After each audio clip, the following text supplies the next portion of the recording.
Fuck you talking about? Welcome back, and it's like that to another episode of Survival Time. I'm your host with the most quantity cash money, nigga. We finna get into this Sabastion Tefair situation.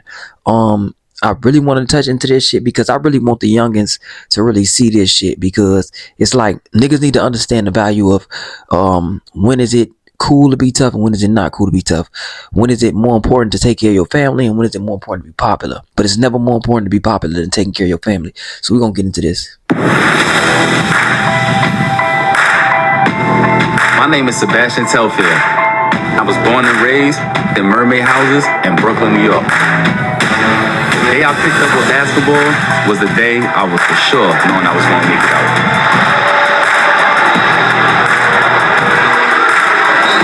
After being the #1 player in New York City history, I turned that dream into a reality.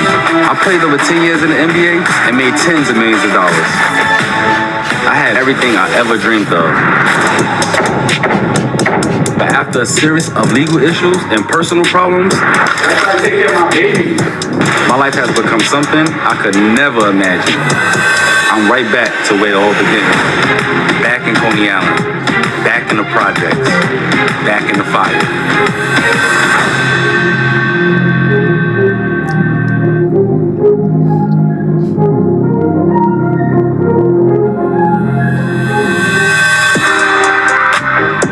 This is the block right here. We in mermaid houses. Should be giving me mixed feelings. I ain't gonna lie. It's more of a love-hate relationship with Coney Island. This is crazy though. Man, this is the garden right here. This is where everybody got chopped up right here. That's how I became NYC best point guard ever do it right here. But you know, when I was coming up through the fire, I'm gonna stop this right quick. I want to say this. This is like when niggas be going back to the hood and they be getting out of jail and they be all gangstered out and shit, gang banged the fuck out, and they like 30, 40 years old and they telling you all the shit that they did in the past. When you could have been already built a legacy where you was going and where you was moving. Because in my mind, if I'm touching millions and I go back to nothing, that'd probably be the most depressing thing to happen to me. Especially if I was in the NBA for like a slight ass second and like everybody dream of getting there. You really put up. The same thing happened with Kevin McCall. Same thing with Chris Brown and Kevin McCall. Niggas will fuck up an opportunity that's bigger than them for some small shit. Like, come on now. Really look at this nigga, because if you really paying attention to this man, you can see it in his face, he beat the fuck up. But all through all his other interviews, if you watched any of his other interviews previous to this, he was really out here blaming the NBA and shit. Like it wasn't his fault that he got kicked out the NBA. No, it ain't look like this. 2016, I came through with Eric Adams, Mark Trigger, the NBA, and we designed all this up.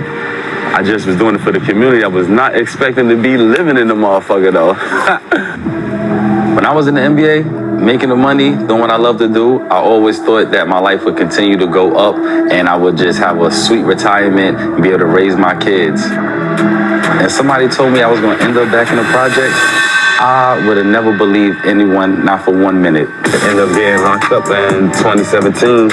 Licensed firearms and all that BS, going through my divorce, and now, fighting the feds, and my divorce affected my finances. Now I gotta run around broke. This right here is the same building that y'all seen through the fire that I grew up in. It's crazy. Go through my whole NBA journey, go through everything I've been through, end up right back in the same spot. The first thing they gonna ask you is, can you do it again?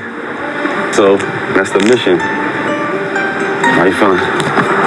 He can't do this shit again, man. You can't start over and do that shit again, nigga. You can't go back to the NBA, nigga. You in your 40s or whatever, nigga. And I want to say this to all the young niggas out there too, nigga. Stop thinking that these bitches is gonna stick with y'all when y'all fall off. Because if you're not up at the top all the time, if you're not able to provide a certain lifestyle for certain types of women, they gonna leave you, nigga. Not even just that shit. They gonna take everything that you had that you got left with them, nigga. Fuck is you talking about? Be cautious of what you're doing with your life and the decisions that you're making, because they all will affect you down the line, because you will not always be at the top of the food chain, nigga. Some point you gonna come down. You're gonna be number 2 at some point, my nigga. And you can't be fucking with people that clap when you take a stumble. If you the hero in their story, fuck is you talking about? And you can't be fucking with motherfuckers that's condoning the bullshit that you in when you supposed to be doing bigger and better things, my nigga. He talking about he thought his life was gonna keep going up. Your life would have kept going up had you been making upright decisions, nigga, but you was making backwards ass decisions. Come on now. Get real. What up? Chillin'. How's everything? Okay. What up, doggy? Cuzzo was good. Y'all gotta take this journey with me. We ain't sugarcoat nothing. Look, we ain't got no keys. This is how you get your mail. You get your mail. You ain't got no mail? We good. Can't come in here by yourself. Gotta sign a waiver to come in 2940. I'm gonna show y'all the inside. Let's go. Shit is a culture shock, but I ain't gonna lie. Me coming back to the projects was a gift. It was a gift and a curse, but more of a gift, tell you the truth. I really wanted to show the world exactly how I'm living. Bro, it's filthy as fuck in this apartment. This is my point, bro. Waving guns is not that fucking important. I repeat, waving guns ain't that important, bro.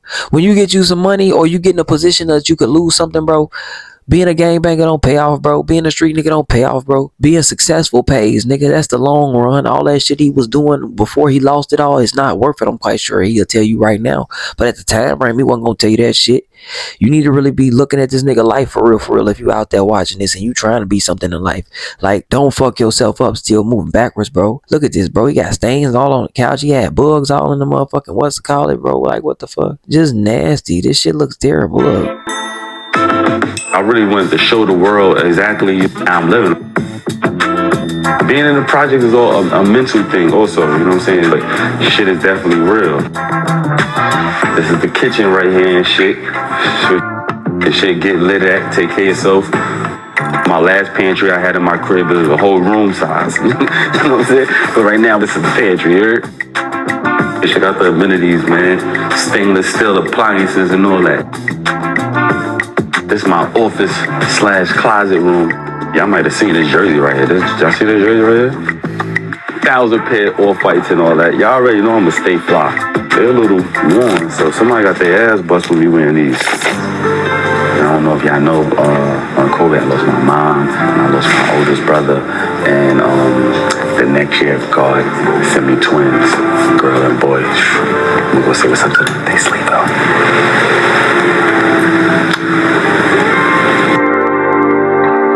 This is my twins' playroom right here.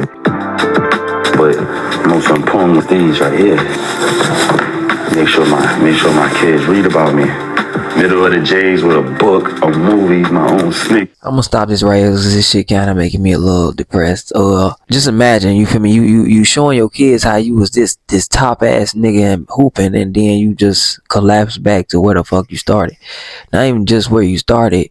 You started and over at 40 pretty much, like, so it's really gonna look hard up on you, and then it's really gonna be a harder way for you to make your redemption. I really would like for people to make this a cautionary tale, because when it comes to like opportunities, bro, they once in a lifetime, bro, especially when you getting them at that height. Everybody want to fuck around and play these games, like John Morant and all these people, like they like playing and shit. Like, this ain't a game, bro. You making millions, bro. You are an idol at that point. You are a role model at that point. People got to stop taking responsibility off themselves and start putting it on themselves, because it actually might help you in life to go further.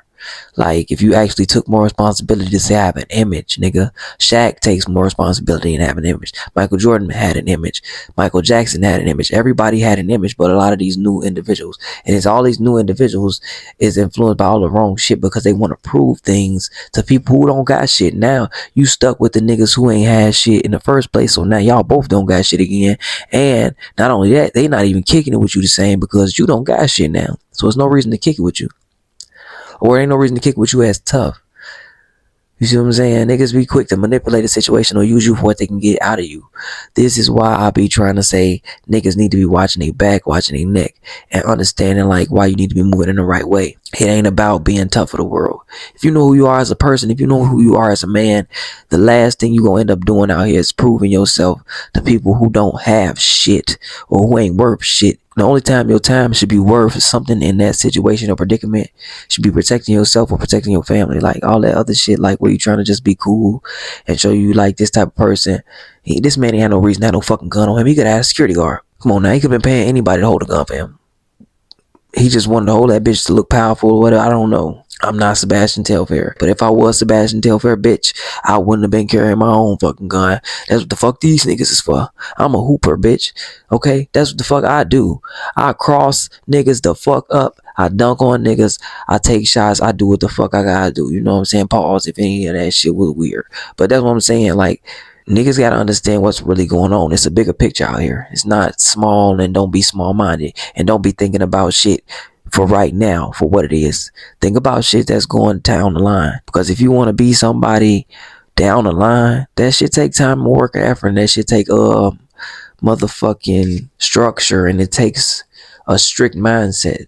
Somebody with no guidance, it's gonna be hard for them to do that. Somebody with no type of tame about themselves, like they don't have no type of way of holding themselves back for the things that they desire. Like, you just want to be out here and you want to be lit. Like, you have no type of discipline with yourself and your mindset. You'll never get far, because you're gonna get caught up in all the little quick situations that keep happening and popping up in your life. Every day as a man, something gonna pop up in your life, nigga. Somebody gonna need something. Somebody gonna want something. Somebody gonna want you to do something you might not want to do. Shit, you might get a bitch pregnant. But especially for men, you gotta watch these decisions that you're making when it comes down to it, because everything is on your shoulders at the end of the day. Everything. Everybody depends on you, from your moms to your pops to your motherfucking siblings to your nieces and nephews to your children. Like, everybody's depending on you. Your wife is depending. You see, my man's lost his family practically. And you know 9 out of 10 his wife left him because he's broke right now. Let's be real. Because when did he marry her? He ain't meet the bitch while he was fucking at the bottom and working his way up. He met her where he was already at. And if you already there, ain't no reason for you to be trying to get married and think that bitch is gonna be with you. You might as well keep yourself to yourself at that point, because nobody was willing to stand with you prior to that. How about them apples, my nigga? Watch yourself and your surroundings, because once you add motherfuckers to that picture, they don't understand what it took for you to get there, and they don't care. They just know they eating the fruits off that labor. So always be cautious. If ain't nobody stand with you from that bottom, don't treat them like they supposed to be there from that bottom. So don't put no ring on that finger if they ain't been through trial and tribulation, nigga. But I'm gone. Y'all let me know what the fuck y'all think. Like and subscribe. Holla at your boy. Peace. We out. Boom. Yeah. Hey, gotta know your purpose. Understand what worth is. These snakes is lurking, observing, trying to close your curtains. These hoes be